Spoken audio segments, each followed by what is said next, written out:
नमस्कार, स्वदेश न्यूज देख रहे हैं आप। मैं हूं आपके साथ राखी और बात करेंगे मदद से किनारा क्यों।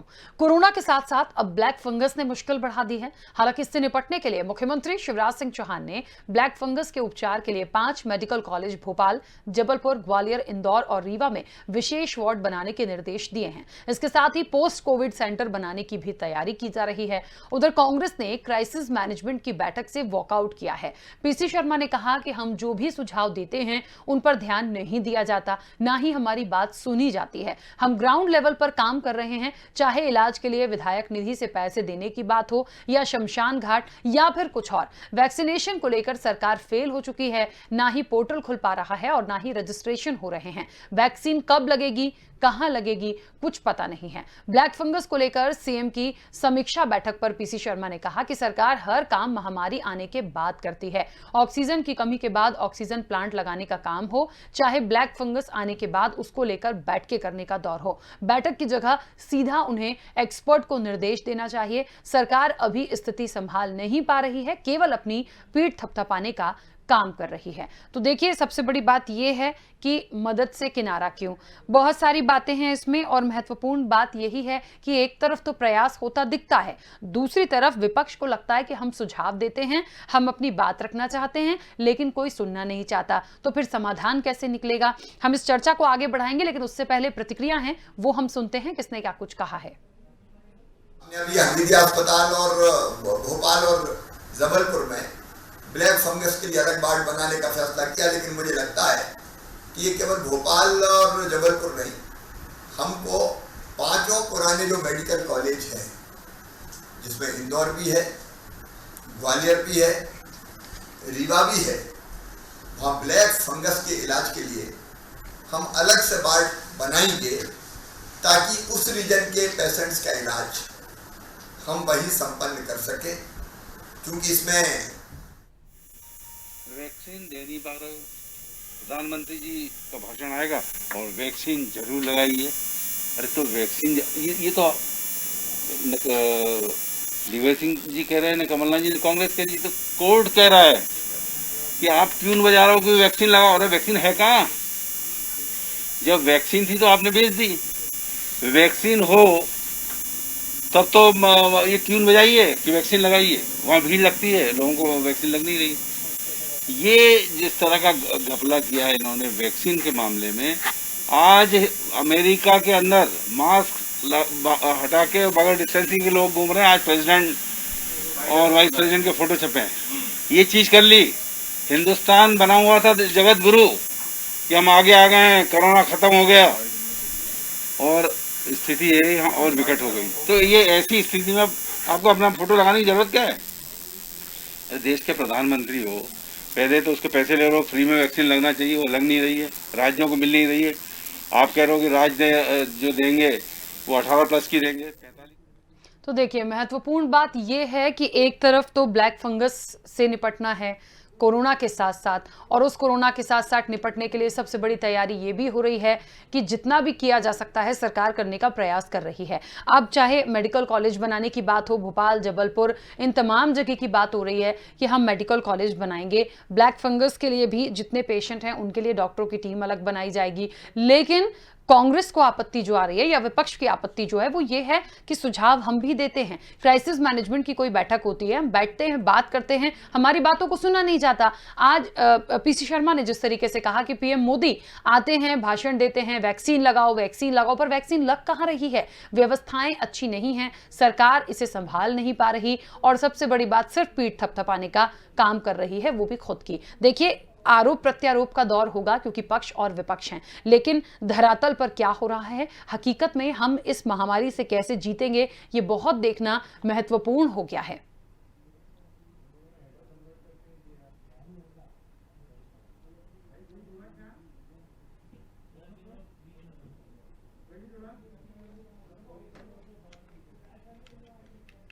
तो आपको बता दें कि लगातार कोविड के साथ साथ, ये तो हम कहेंगे नहीं कि कोरोना के बाद, लेकिन निश्चित तौर पर कोविड के साथ साथ ब्लैक फंगस ने भी मुश्किलें बढ़ाई हैं। मुश्किलें इसलिए बढ़ाई हैं क्योंकि एक ऐसी बीमारी है या ऐसा संक्रमण है जिसमें काफी ज्यादा स्थितियां खराब हो रही हैं और पेशेंट कई मिले हैं, कई पेशेंट्स की जान भी गई है उस बीमारी के चलते। अब इसके उपचार में शिवराज सरकार जुट गई है और जुटने के बाद देखिए सबसे पहले मेडिकल कॉलेज की बनाने की बात की गई है, पोस्ट कोविड केयर सेंटर की पूरी बात की जा रही है। कुल मिलाकर इस जंग से जीतना है, प्रयास सरकार कर रही है, लेकिन विपक्ष इससे कहीं ना कहीं नाखुश नजर आ रहा है।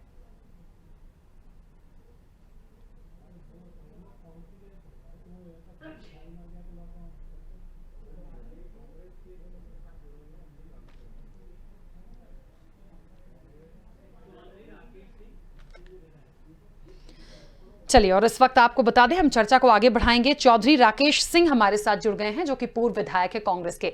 सबसे पहले तो बहुत स्वागत चौधरी राकेश सिंह जी इस चर्चा में शामिल होने के लिए।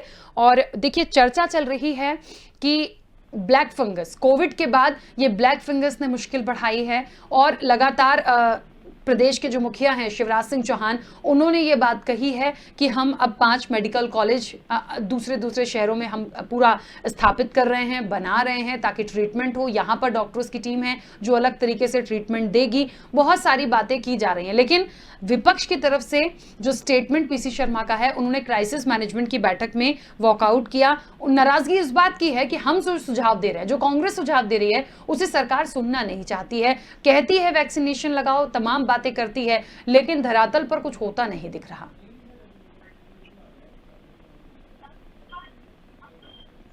देखिए श्रीमान शिवराज सिंह चौहान साहब पिछले करीब 13 वर्षों से 14 वर्षों से प्रदेश के सम्माननीय मुख्यमंत्री हैं। पहले भी आपदाएं आती रही, लेकिन आपदा के पूर्व में कोई व्यवस्था नहीं की। ये कोरोना 19 जो आया उसको भी करीब अब 2 साल पौने 2 साल होने को आ गए। जो राज्य सरकार अगर 23-24 महीने में कुछ व्यवस्था नहीं कर पाई, वो आज ये घोषणा करे और मैं उनकी तारीफ करूं कि अब 5 नए मेडिकल कॉलेज खुलेंगे। अफसोस की बात यह है कि जिस प्रदेश में ऑक्सीजन उपलब्ध नहीं हो पाई, दवाइयों की तो बात ही छोड़िए, वो तो दूर की कौड़ी है कि दवाइयां आप है ही नहीं और व्यवस्था ही नहीं है। आप प्राण वायु नहीं दे पाए लोगों को जिंदा रहने के लिए, तो मैं आपकी कौन सी घोषणा की तारीफ करूं। आदमी की जीवन लीला समाप्त हो जाए, उसका घर का मुखिया चला जाए, फिर आप बच्चों के लिए घोषणा करें कि हम 5,000 रुपए देंगे।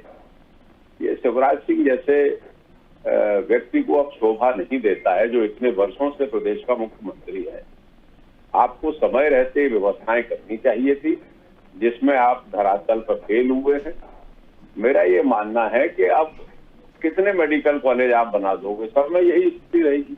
आप किसी भी मेडिकल कॉलेज में चले जाइए, वहां पे बहुत से पद अभी भी खाली है, कई स्पेशलिस्ट आपको मिल नहीं रहे हैं, पद के पद खाली है। और हर मेडिकल कॉलेज में, हर बड़े हॉस्पिटल में यही स्थिति है। तो व्यवस्था आपको पूर्व से करनी चाहिए थी कि आपदा आने के बाद जो नुकसान हो गया प्रदेश का, जो जानें चली गई, आप उसके बाद ये घोषणाएं कर रहे हो। तो शिवराज सिंह जी की तो वैसे भी पुरानी साख है कि इन्होंने 10-20 हजार घोषणाएं की हैं, लौट के कभी देखा नहीं है उस लिस्ट को कि इसमें से कुछ पूरी हुई कि नहीं हुई। लेकिन राज्य सरकार की भी जनता जो है और राज्य की, वो भी बड़ी भुलक्कड़ है। वो भूल जाती है कि माननीय मुख्यमंत्री जी ने पहले क्या घोषणाएं की। नई घोषणा पे ध्यान दे देते हैं। 5-5 हजार रुपए डाल दिए लालच के रूप में। मैं ये मानता हूं कि सबसे बड़ी जिम्मेदारी राज्य की सरकार की है। जिन लोगों ने प्राण खोए, जिन लोगों ने ऑक्सीजन के अभाव में अपने प्राण त्यागे, जिनके गार्जियन चले गए, उसका मुख्य आरोपी, मुख्य अपराधी मध्य प्रदेश राज्य की सरकार है। ठीक है, चलिए मैं वापस आती हूँ। चौधरी राकेश जी, बीच में रोक रही हूँ, वापस आती हूँ। हमारे साथ बीजेपी विधायक आशीष शर्मा जी भी जुड़ गए हैं। आशीष जी, बहुत स्वागत चर्चा में शामिल होने के लिए। और बात चल रही है कि कोविड के साथ साथ, कोविड के बाद तो नहीं कहूंगी मैं, इसलिए नहीं कहूंगी क्योंकि कोविड अभी गया नहीं, कोविड के साथ साथ ब्लैक फंगस से भी निपटना है और इसके लिए उपचार में शिवराज सरकार जुटी है। मेडिकल कॉलेज की बात की जा रही है, लेकिन विपक्ष का हम हमेशा सुझाव लेते आए हैं। विपक्ष नाखुश है। नाखुश इसलिए है क्योंकि कहना है पीसी शर्मा का कि हम जो बात कहते हैं, जो हम सुझाव देते हैं, उसे सरकार क्यों नहीं अपनाना चाहती, क्यों उस पर इंप्लीमेंट नहीं करती है। इस तरह की जो नाराजगी आई है वो कांग्रेस की आई है। देखिए, ये शुरू से था कि राजनीतिक विषय नहीं है ये, और वाकई में चाहे ब्लैक फंगस हो, चाहे कोविड हो, इससे निपटने के लिए एक साथ मिलकर जितना प्रयास किया जा सकता है किया जाना चाहिए। लेकिन कांग्रेस को यह आपत्ति है कि सुझाव के तौर पर भी शामिल नहीं कर रहे हैं। देखिए, मैं बहुत विनम्रता के साथ आदरणीय राकेश चतुर्वेदी जी से भी ये कहना चाहता हूँ कि मध्य प्रदेश की सरकार ने और पूरे भारत भर में जितनी भी राज्य सरकारें, उन्होंने इस बीमारी के साथ जितना प्रयास कर सकते थे इस बीमारी से लड़ने का, वो ईमानदारी के साथ किया है। लेकिन जिन परिस्थितियों में ये बीमारी आई, जितनी विकरालता के साथ ये जनमानस में पहुंची, जनता इससे प्रभावित हुई, कई लोगों की जान गई, असंख्य जाने गई है। मैं इससे इनकार नहीं करता आपके चैनल के माध्यम। लेकिन मैं आदरणीय चतुर्वेदी जी से पूछना चाहता हूं कि कौन सा ऐसा सिस्टम था या कौन से ऐसे अस्पतालों का सेटअप किसी राज्य में था जो इतने सब मरीजों को एक साथ भर्ती करके और ऑक्सीजन की पूर्ति कर सकता था। ये महामारी एक बहुत बड़ी आपदा के रूप में हमारे सामने। हम कांग्रेस की ना प्रशंसा चाहते हैं, ना आभार चाहते हैं, ना उनकी तरफ से ये चाहते हैं कि धन्यवाद हमको दे। ये हमारा कर्तव्य है। सरकार, प्रत्येक सरकार का ये कर्तव्य है कि वो मुसीबत के समय पड़े हुए अपने नागरिकों की जान माल की रक्षा करे। शिवराज जी की सरकार ने भी ये काम पूरी ईमानदारी के साथ किया है। रात रात भर जाग के उत्तर प्रदेश से ऑक्सीजन का टैंकर पहुंचा कि नहीं पहुंचा, गुजरात के जामनगर से ऑक्सीजन की सप्लाई हुई कि नहीं हुई, उन राज्य सरकारों से कोऑर्डिनेट करना, उनसे बात करना, वहां की सरकारों से गुहार लगाना कि मध्य प्रदेश में भी ऑक्सीजन भिजवाइए, यहाँ के मरीजों की हालत खराब है। एक एक अधिकारी, नीचे तक का स्टाफ, मंत्री, सांसद, विधायक, पक्ष विपक्ष के सभी, हमने कई कांग्रेस के विधायकों के भी वीडियो देखे जो अस्पतालों में ऑक्सीजन के सिलेंडर और ऑक्सीजन की गाड़ी पहुंचाने के लिए ईमानदारी के साथ लगे रहे, क्योंकि आपदा का समय, इसे राजनीतिक चश्मे से हमें नहीं देखना चाहिए। जितने संसाधन उपलब्ध थे, जितने अस्पताल उपलब्ध थे, वहां की बेड की क्षमता को बढ़ाया गया, जीवन रक्षक दवाइयों की व्यवस्था की गई। क्योंकि कोविड के बाद कोविड से उपजी हुई अन्य बीमारियों के बारे में जैसे जैसे मरीज सामने आते जा रहे हैं, ब्लैक फंगस करके बीमारी सामने आई है, और निश्चित ही उसमें जो इंजेक्शन लगने वाले हैं उसकी आपूर्ति भी मध्य प्रदेश की सरकार कर रही है। लेकिन कई सारे इंजेक्शन ऐसे हैं जिसका उत्पादन मेरे ख्याल से भारत में भी नहीं होता, जो हमें विदेशों से आयात करना पड़ता है, और इसलिए उसकी आपूर्ति निश्चित तौर पर बाधित हुई है। लेकिन केंद्र सरकार और राज्य सरकार बराबर उन दवाइयों की आपूर्ति के लिए प्रयास कर रही है। 5 मेडिकल कॉलेजों में ब्लैक फंगस के इलाज की व्यवस्था की गई है, और भी आगे जरूरी होगा तो उसकी व्यवस्था की जाएगी। लेकिन मैं ऐसा मानता हूं कि कुछ चीजें रातों रात नहीं जुटाई जा सकती, उसके लिए इंतजार करना पड़ता है। इसे दुर्भाग्य कहें समय का, या मरीज का दुर्भाग्य कहें कि हम कई दवाओं की बड़ी मुश्किल के साथ प्रबंधन कर पा रहे हैं। लेकिन सरकार बहुत ईमानदारी के साथ प्रयास कर रही है। और आज माननीय मुख्यमंत्री जी ने पूर्व मुख्यमंत्री कमलनाथ जी से भी बात की है, और उन्होंने सरकार को हर संभव मदद एक विपक्ष के तौर पर देने का आश्वासन दिया है। इसलिए मैं कांग्रेस के भी सभी नेताओं से आग्रह करता हूं कि आपके जब मुखिया ने ये कहा है कि हम सरकार को हर मदद देने के लिए तैयार हैं, उनकी बात माननीय मुख्यमंत्री जी और सरकार सुन रही है, तो कहीं इस तरह के सवाल उठाना ठीक नहीं है कि हमारी बात नहीं सुनी। बिल्कुल। देखिए आशीष जी, लेकिन एक बात है, तकलीफ जो है वो चौधरी राकेश सिंह भी जुड़े हुए हैं, वो इस बात की ही है कि घोषणाएं पहले भी बहुत हुई हैं, और इस महामारी से जीतने के लिए भी जितनी बातें कर रहे हैं, जैसे आज ही की बात लीजिए, क्योंकि हम विषय यही लेकर बैठे हैं कोविड का, ब्लैक फंगस का, कि 5 मेडिकल कॉलेज बनाएंगे, पोस्ट कोविड केयर सेंटर बनाने की भी उन्होंने निर्देश दिए हैं, तैयारी करने की बात कही है। तो देखिए, पोस्ट कोविड केयर सेंटर बने या 5 मेडिकल कॉलेज बने, चाह ये रही है विपक्ष भी और हम सब भी कि कहीं ना कहीं इस पर तैयारियां, इस पर काम धरातल पे होता हुआ दिखे। हम हर चर्चा में जब भी बैठते, किसी की भी सरकार हो, भारतीय जनता पार्टी की हो, कांग्रेस की हो, किसी भी स्टेट्स को उठा लीजिए, क्योंकि हम मध्य प्रदेश की आज बात कर रहे हैं तो मैं यही का सवाल लूंगी, तो उम्मीद निश्चित तौर पर सरकार से बहुत होती है, तो इंप्लीमेंट होते हुए दिखे ये सारी चीजें, ये कांग्रेस भी चाहती है, लोग भी चाहते हैं। बिल्कुल, मैं आपकी बात से पूरी तरह सहमत हूं। हेलो, इंप्लीमेंट होता हुआ कब दिखेगा आशीष जी? ये मेडिकल कॉलेज कब से शुरू हो जाएंगे, इसकी नींव कब से रखते दिखी जाएगी? क्योंकि इस महामारी से जीतने के लिए हमें जल्द से जल्द दिखाना होगा। देखिए, जल्द से जल्द दिखा रहे हैं। बहुत सारे जिलों में कोविड केयर सेंटर या अस्पताल जो है वो तैयार हो चुके हैं। ऑक्सीजन प्लांट का काम कई सारे जिलों में पूर्ण हो गया है, कई सारे जिलों में चल रहा है। ब्लैक फंगस के लिए भी चूंकि ये नई बीमारी है और कोविड के पेशेंट को संक्रमण के बाद अब इस तरह की बीमारी लग रही है, कुछ संख्या में मरीज पूरे मध्य प्रदेश में निकले हैं और इसलिए अब इसके हिसाब से भी सरकार को सेटअप बनाना पड़ रहा है। तो जितने बड़े बड़े शहर हैं वहां पर ये व्यवस्था की जा रही है और सरकार युद्ध स्तर पर लगी हुई है। कोरोना से बचाव कार्य में सरकार युद्ध स्तर पर लगी हुई है। मैं स्वयं कई सारे अधिकारियों से, प्रदेश स्तर के अधिकारियों से, चाहे ऑक्सीजन की आपूर्ति करने वाले पी नरहरी साहब हो, चाहे रेमडेसिविर को देखने वाले आकाश त्रिपाठी जी हो, चाहे मनीष रस्तोगी साहब हो, रात की 12-12, 1-1 बजे भी हम इनसे संवाद स्थापित करते हैं तो बराबर वहां से रिप्लाई आता है। ये सब लोग इन व्यवस्थाओं को दुरुस्त करने के लिए लगे हुए हैं। इसलिए मैं भरोसे के साथ कह सकता हूं कि जितनी जल्दी व्यवस्थाएं जम सकेगी, सरकार जमाने के लिए काम कर रही है। बिल्कुल ठीक है। चलिए, चौधरी राकेश सिंह जी, बहुत सारी बातें आशीष जी ने कही हैं और वो खुद इसका उदाहरण दे रहे हैं कि लगातार रात रात जग कर प्रयास तो हम कर रहे हैं। तो ऐसा तो नहीं है कि हम कुछ स्वीकार नहीं कर रहे या हमको यदि विपक्ष कोई सुझाव देता है तो हम मान नहीं रहे। फिर भी ये दर्द पीसी शर्मा जी का भी था, विपक्ष भी कहीं ना कहीं नाखुश है। कहाँ परेशानी है? वो कहावत है कि क्या वर्षा जब कृषि सुखाना। पिछले 2 वर्षों से कोविड-19 से ग्रसित हो रहा है मध्य प्रदेश, लोगों की जान जा रही है और अब तो ब्लैक फंगस की भी बीमारी नहीं आ गई। और मैं तो मानी मुख्यमंत्री जी के स्टेटमेंट सुन रहा हूं कि ये दवाइयां ब्लैक में जो लोग बेच रहे हैं उस पर अंकुश लगाया जाए।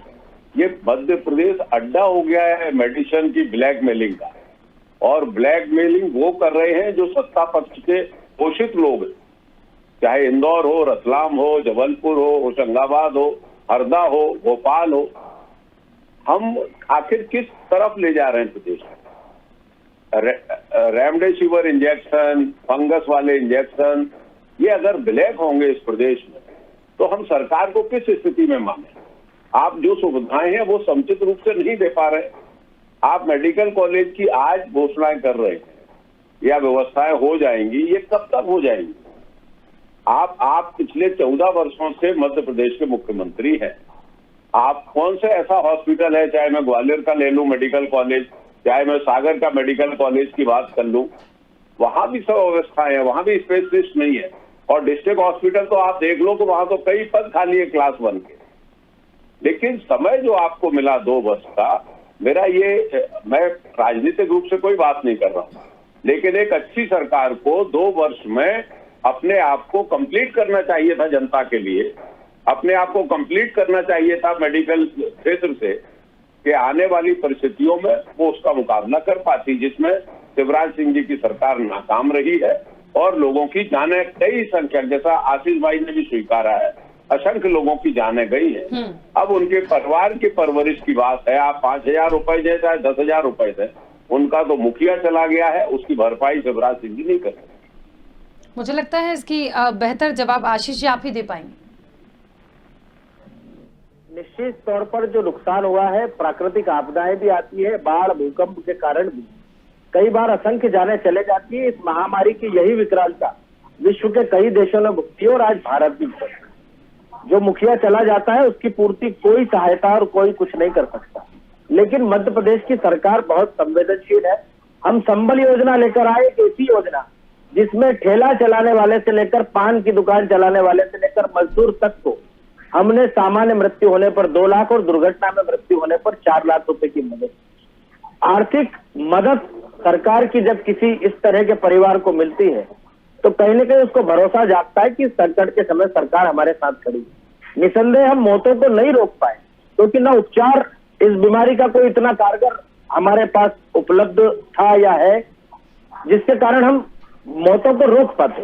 लेकिन सरकार ने बहुत हद तक इस बीमारी पर नियंत्रण स्थापित किया है, लॉकडाउन के कारण, वैक्सीनेशन के कारण और हॉस्पिटलों की सुविधाएं बढ़ाने के कारण।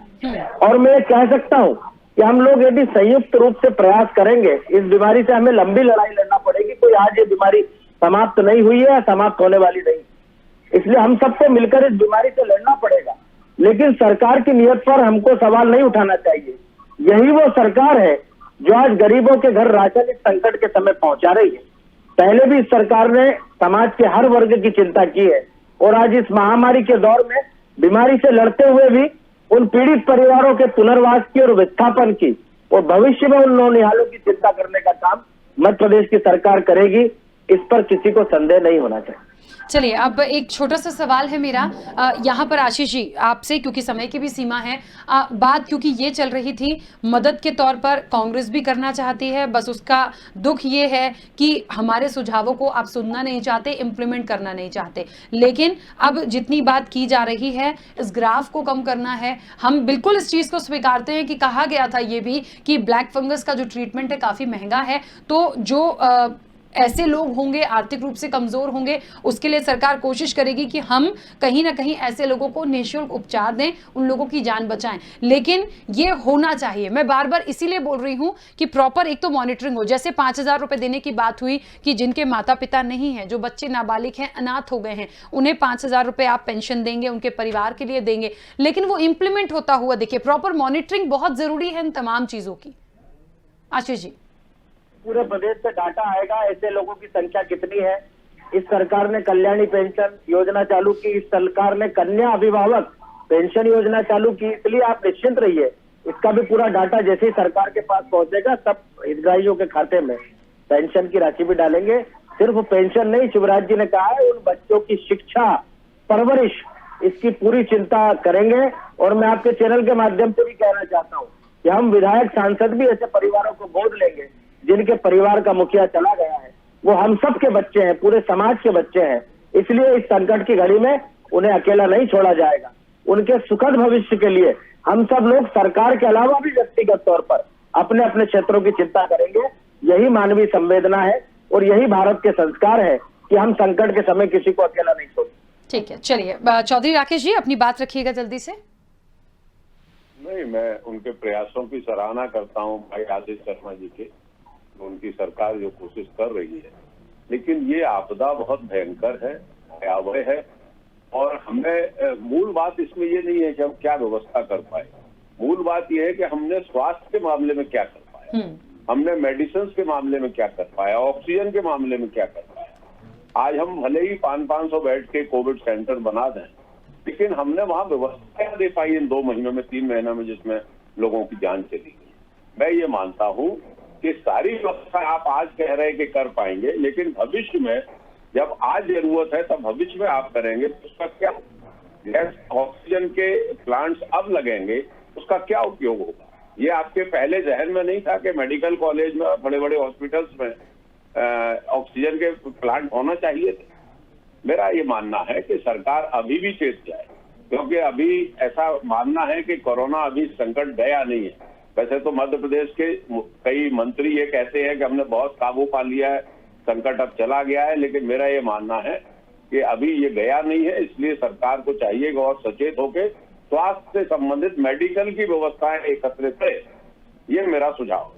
बिल्कुल, चलिए क्योंकि समय की सीमा है, आप दोनों मेहमानों का बहुत शुक्रिया इस चर्चा में जुड़ने के लिए। देखिए, सुझाव हैं, सुझाव पर विपक्ष को ये लग सकता है कि हमारे सुझावों को स्वीकार नहीं किया जा रहा है। ऐसा नहीं है कि कांग्रेस नहीं कर रही, लेकिन फिर भी आज क्राइसिस मैनेजमेंट की बैठक से वॉकआउट कर देना, सरकार पर सवाल उठाना, सरकार पर सवाल विपक्ष होने के नाते आप उठाइए, ठीक है, लेकिन ये कहना भी देखिए गलत होगा कि प्रयास नहीं हो रहा है। क्या ऑक्सीजन के टैंकर्स नहीं आए, क्या कोविड केयर सेंटर्स नहीं डेवलप किए गए हैं, क्या 5,000 जो राशि देने की बात हो रही है जिनके माता पिता नहीं हुए इस बीमारी में, कोविड के चलते चले गए, क्या उनको देने की बात नहीं हो रही। ये देखिए अलग बात है, आज कहा गया है उसका पूरा डेटा निकलेगा, पूरी लिस्टिंग होगी, उसके अकॉर्डिंग उनको मिलेगा, और नहीं मिलेगा तो लोगों तक आएगा ना। वो बात उठाने के लिए हम भी हैं, विपक्ष भी है, लेकिन मुझे ऐसा लगता है कि कोई अच्छा काम यदि हो रहा है, थोड़ा भी सहमत यदि उससे होते हैं, तो सराहना करने में कोई भी ऐसी गलत बात नहीं है। लेकिन क्योंकि राजनीतिक दल हैं, पक्ष विपक्ष हैं,